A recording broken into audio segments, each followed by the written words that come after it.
Many skill sets are needed to create and sustain a successful learning business, and one skill set that may warrant more attention is business development.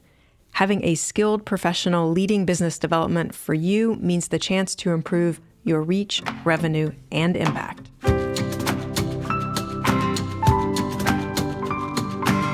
I'm Celisa Steele. I'm Jeff Cobb, and this is the Leading Learning Podcast. Many skill sets are needed to create and sustain a successful learning business. Yes, there are skills that clearly fall under the learning part of learning business, so instructional design, andragogy, learning science, and so on. And there are skills that clearly fall under the business part of learning business. I'm thinking of things like all the financial acumen needed for projections, for profit and loss statements, and so on. I'm thinking also of all the marketing acumen needed for assessing the size and needs of a target market, for identifying products to develop, etc. Right. And, learning businesses almost always see the need for employing or contracting or somehow working with people who understand learning science and instructional design, people who can help with promotion, and people skilled in finance. But in the business part, one area where we tend to see lack of investment and sometimes a lack of awareness and know-how is business development. So we want to focus this episode on the need for business development for learning businesses. So we'll go ahead and say up front that need for business development applies most clearly and most strongly in business-to-business situations. That's true. We'll talk about what business development really means, and certainly it can play a role in helping to develop and expand your business to consumer, your typical selling to members, selling to customers, individual customers type audience. But if you are really only in that B2C world, you really should consider branching out, and business development would be a part of that. And the reason we say you should consider branching out is that because we are dealing with an increasingly competitive marketplace where there are so many more options for learners to choose from, it can be difficult for most learning businesses to thrive solely with that business-to-consumer sale of their educational products. That's right. They're going to need to be able to sell in quantity to other organizations, ideally, so that, to corporations, to health systems, to government agencies. And in many instances, they're going to benefit by being able to deliver customized and even premium priced solutions to those organizations. And, doing that requires a level of selling skill and, relationship development that most organizations simply don't possess right now. And another area where this business development role also will clearly play a role is around sponsorships and partnerships. So if you think about that idea of kind of beyond the direct fees you can get from learning products and getting individuals or organizations to underwrite the cost of that, you might also have those sponsorships and partnership dollars coming in to help you deliver what you need to as a learning business. And again, business development is going to play a big role there. Right. And we should be clear that we're talking about more than just, pure selling here. This isn't just, hiring somebody to go out and sell your portfolio to organizations, though that's certainly going to be part of it. But business development in its real sense, in its best sense, goes beyond just selling, though selling is a part of it. Right. So it reminds me of the point around learning being this umbrella term with professional development, continuing education, those sorts of flavors of learning kind of being underneath that umbrella. Similarly, I think of business development as an umbrella term, and clearly under that umbrella is selling, but there's more under that umbrella as well. Right. And so maybe we can talk a little bit about, what is it that a business development professional, the sort of person you might want to bring into your learning business or develop within your learning business, what does that person need to know and be able to do? Well, so we'll start with the obvious one, which is sell. Right. We just said that's not all it is, but that is a big part of it. That's a big part of it. And so a good business development person will know how to sell. That means they're going to know how to articulate the value of your learning business's products and services. They're going to be able to articulate that value effectively. They're going to be able to convert that value perception into actual purchases, into actual sales and dollars. Yeah, and that conversion part is important. You have to actually, not just be able to talk about it, but get people to take action relative to what you're offering. So selling is a big part of it. But along with that, really being able to execute on strategy, which of course means, really deeply understanding and appreciating your strategy in the first place, and then being a good steward of the overall business strategy and having the ability to actively cultivate the relationships that are needed for opening new channels and more broadly or deeply reaching the individuals and organizations that are the prospective audience for your learning and education offerings. And then related to that ability to execute on strategy, there's also ideally they would have a skill set around contributing to strategy. They're going to be really well positioned, anyone working in business development, to potentially help you shape your strategy or refine your strategy because they're going to be having these conversations and exchanges with potential partners. And that's going to give them a lot of insight into what potential changes might need to be made to make the learning business and its products and services be more effective. They might also be able to help identify new opportunities, an idea for a new product line or some sort of new service line that then the learning business could decide to pursue. But again, really sort of not just executing on the strategy, but also potentially kind of thinking through where refinements and enhancements to that strategy might be beneficial. Yeah, I think that's critical. And that whole, being able to find new opportunities because you understand the sorts of opportunities that are going to be beneficial to the learning business. So, I hope you're getting the sense this is much more than just here's our portfolio, go out and sell it sort of thing that we're talking about. Integral to all of this, we've talked about executing on strategy, contributing to strategy. A fundamental part of that is building and maintaining relationships. A good business development person has to be excellent at doing that, and not just, personally, they've got a lot of buds that they're meeting at the convention or whatever it is.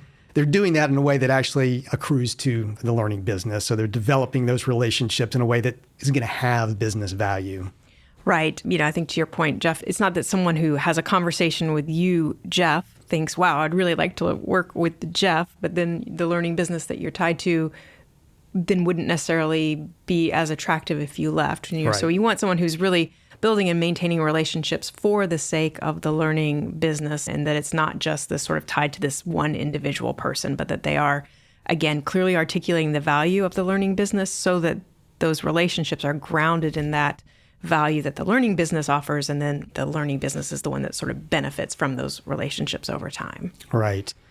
And then kind of in a further extension of this whole idea of strategy and building and maintaining relationships is an ability to consult. And this doesn't mean that you're going to send a business development person in to do consulting projects per se, but they need to be able to have that sort of consultative relationship with the partners, with the organizations that you may be selling to really connect the dots between the value that you as a learning business offer and how that value can best manifest to meet the goals, the objectives of whoever that partner or prospective customer is.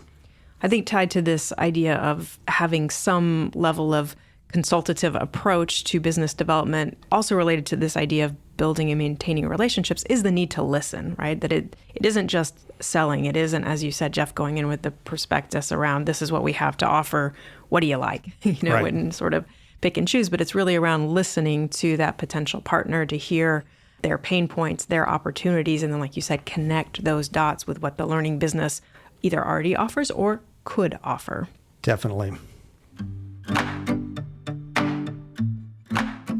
At Tagoras, we're experts in the global business of lifelong learning, and we use our expertise to help clients better understand their markets, connect with new customers, make the right investment decisions, and grow their learning businesses. We achieve these goals through expert market assessment, strategy formulation, and platform selection services. If you're looking for a partner to help your learning business achieve greater reach, revenue, and impact, learn more at tagoras.com/services. We've talked about those skills that the optimal business development person should have. And we've seen numerous situations in which this level of skill is necessary and would certainly be beneficial to learning businesses.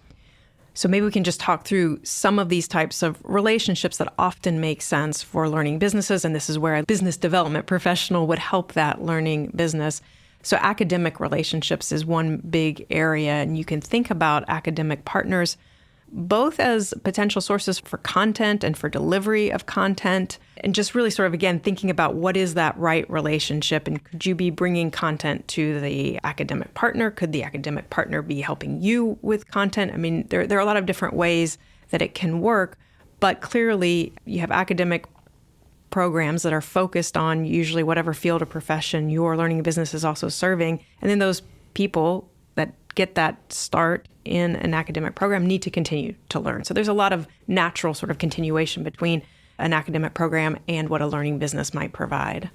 And that's, of course, really, that's talking about learning businesses. They're kind of outside of the academic setting. The reverse really also applies. If you are in that academic setting, if you're a continuing education unit at an academic institution, then somebody who can develop relationships with, say, the association world, because we talk a lot about academic and association relationships. We don't really see a lot of activity, a lot of action there. It's a really fertile ground for both of those types of learning businesses to look at how do we develop relationships kind of across those aisles. It's been a while, but you had a conversation with NIGP's CEO, Rick Grimm, a while ago, sort of specifically focused on this idea of academic relationships between an association and then that academic partner. That's right. That's something that NIGP had looked at. And we even convened a group a while back to talk about association academic relationships, something we need to come back to and probably do more formally again. But just some very fertile ground there, doing things like embedding certifications into degree programs, which is something that NIGP was doing at that point. And we know a number of other organizations that do that sort of thing. Obviously, sharing particular content as part of a curriculum, sharing subject matter experts across both the association and the academic audience. There are a lot of opportunities there. So this is the kind of thing that a business development professional can help you see as opportunities and then figure out how to sort of structure it, what makes the most sense given all the parties involved. Right, how to orchestrate all of that. So that's relationships across different types of learning businesses, talking here about associations and academic in particular. Another big area where business development is really needed is workforce development. Truly having an impact on workforce development in whatever field or industry you're serving almost always means forging the sorts of relationships that we just talked about, but it also means developing corporate and government relationships, and in general, facilitating an optimal network for connecting new and prospective employees in your industry with your learning experiences, which then, of course, are going to benefit the employers in that industry. And workforce development has just become increasingly important, increasingly an area of focus, this whole idea of upskilling and reskilling as professions change so quickly. As things like generative AI change what it means to do a particular job or serve a particular function. All of these things mean that really having a clear bead on what those employers in your field or industry need and mapping that to what you offer so that what you have in your portfolio really is valued because the employers are going to value it, which means it's going to be valuable to your learners. And we have a number of past episodes where we talk about workforce development, some aspect of workforce development. So be sure to check out the show notes for links to some of those. For example, we talked with Scott Wiley about some of the Ohio State CPA Association, the Ohio Society of CPAs. That's right. Yeah. Sorry. Got my acronym wrong there for a minute, but he talked about their workforce development needs. And again, we've talked with a number of other organizations and individuals about workforce development and what it means to map what you're offering to that. Again, this is where a business development professional can help you structure what this looks like, help you do some of that legwork to forge those partnerships that are going to give you that insight into what is it that the workforce needs, and therefore what should you be offering. Yeah, and we've been using that word sort of structure, coordinate, orchestrate a lot because that really is so integral to all of this. It's not just about making a transaction happen. I mean, ultimately there's probably going to be a transaction that happens, but it's really being able to step back and saying, how do I take these pieces and make them into a whole that's greater than the sum of the parts? That's something a good business development person is really uniquely capable of doing that. So a specific area, we just talked about workforce development, a specific area where workforce development and just, partnerships and relationships can really benefit from business development is in health markets. And obviously not everybody here listening will be in a healthcare profession, but a lot of people are.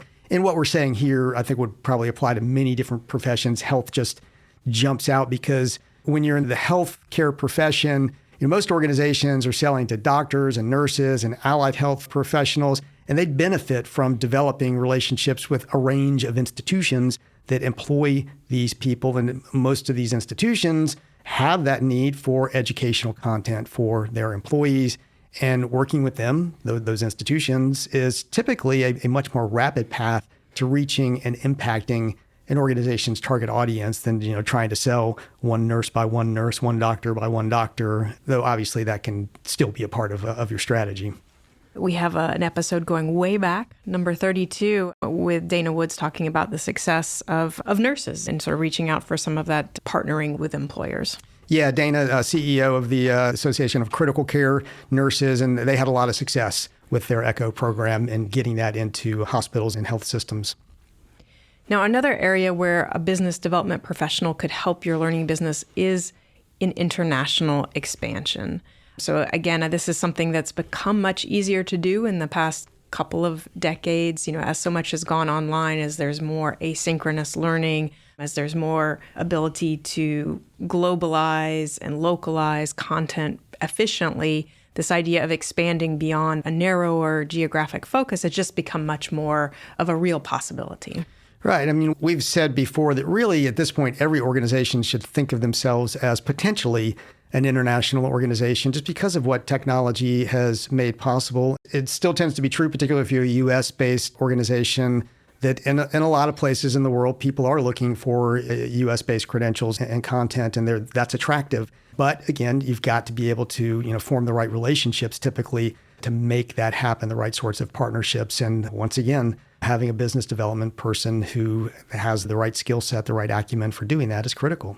And then another area is just what we would put under the term of organizational alliances. And in many ways, what we've been talking about all along is sort of organizational alliances, but this is a little bit more of taking it from kind of a partnership approach. And if you just think about the area that you operate in, you're probably not the only organization Right. that is serving learners in that area. So you want to be thinking about what other organizations do your learners look to for support, for content, for help. And those might be places where you could form alliances. And so rather than competing, you figure out how to work together around, some shared goal or goals. Right. I mean, and this can, of course, be tricky territory because, you often do have some overlapping with those other organizations. You have to think about the competitive aspects of it. And I think a lot of times organizations won't even look at this because it does require some careful thought. It is pretty challenging to figure out, even if there are potentially substantial opportunities there. But this is just the sort of challenge that a good business development person relishes to kind of figure this out.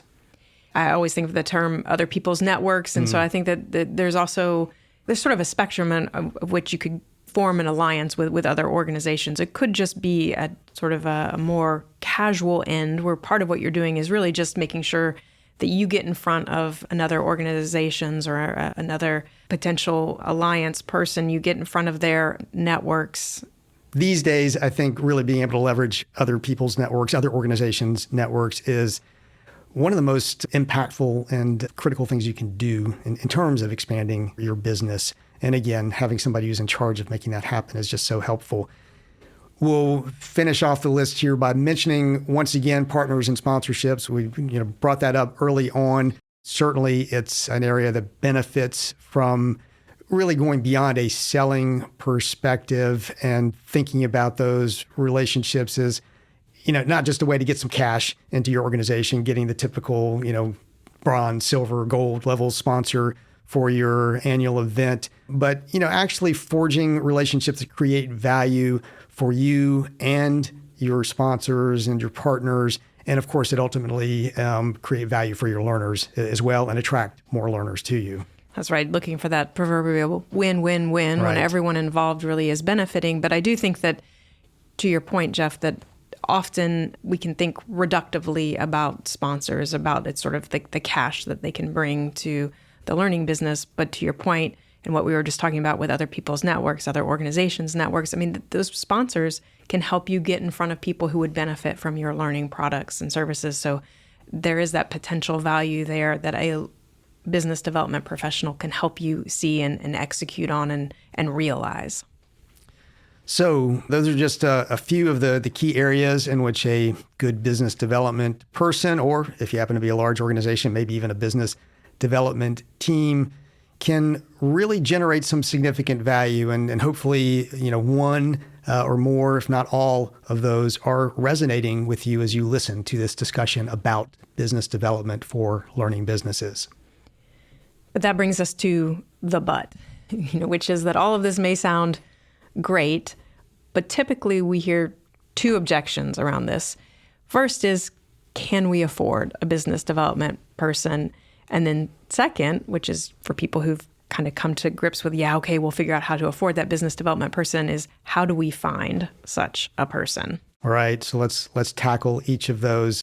First, there's that cost perspective. Can we afford it? And I'm always tempted to say, can you afford not to have that business development person? But we realize that the budget for adding a business development person can be a big item, and that the good ones definitely don't come cheap. But if you're thinking longer term, we'd argue that most learning businesses that want to thrive over that longer term, want to grow, achieve new levels of maturity, really substantially contribute to their field, they're really going to do themselves more harm than good by not having someone on staff who can devote most of their time to business development. Well, and I think just in the list of areas that we talked about where a business development professional could focus time and energy, I mean, those were not easy things. No. All of those will take a lot of legwork to figure out exactly what they look like, what makes sense to structure and orchestrate, to use those words again. And so it can be really hard to actually make progress in any of those areas if you don't have someone who's really focused on that. And then, of course, the sort of silver lining is that a good business development person should be able to and should be expected to and should expect themselves to return many multiples of whatever their salary is or whatever their costs are by bringing in additional revenue to the learning business. So it may be an investment up front, but the goal is that it will more than pay for itself over time once you really have that business development professional engaged and fully devoted and focused. They'll be bringing in more than they cost. Yeah, I mean, really, they should represent adding a multiplier to your current assets and activities. But that leads to the second objection, which for me is the bigger one, because we know this from our own efforts, that finding someone who can do this, finding someone who is a truly excellent business development person is not easy.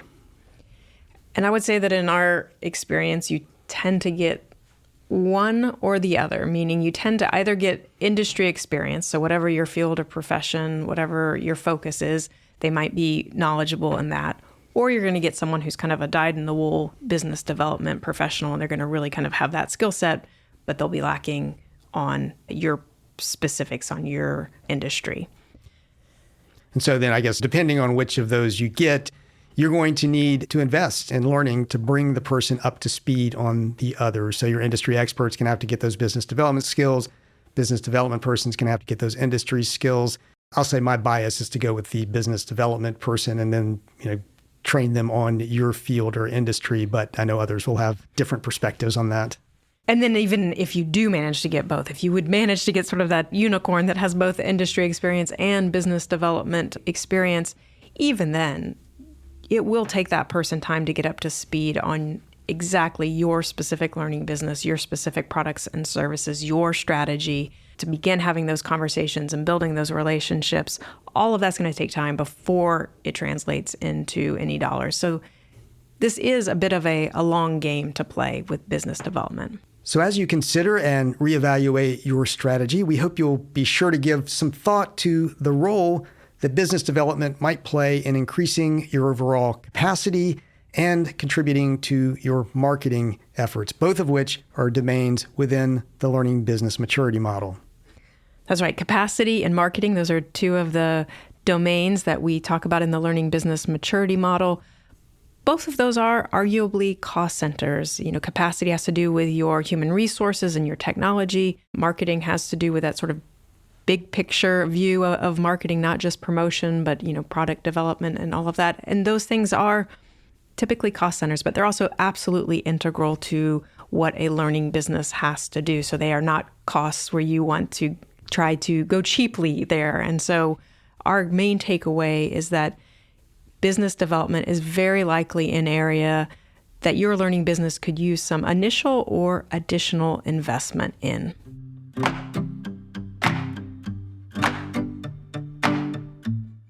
Many skill sets are needed to create and sustain a successful learning business, and one skill set that may warrant more attention is business development. Having a skilled professional leading business development for you means the chance to improve your reach, revenue, and impact. At leadinglearning.com/episode 401, you'll find show notes, a transcript, and options for subscribing to the podcast. And if you haven't yet, please do subscribe. We'd be grateful if you would also take a minute to rate us on Apple Podcasts or wherever you listen, especially if you enjoy the show. Jeff and I personally appreciate your reviews and ratings, and they help the podcast show up when others search for content on leading a learning business. And please spread the word about Leading Learning. You can do that in a one-on-one note or conversation with a colleague, or you can do it through social media. In the show notes at leadinglearning.com/episode 401, you'll find links to connect with us on X, LinkedIn, and Facebook. Thanks again, and see you next time on the Leading Learning Podcast.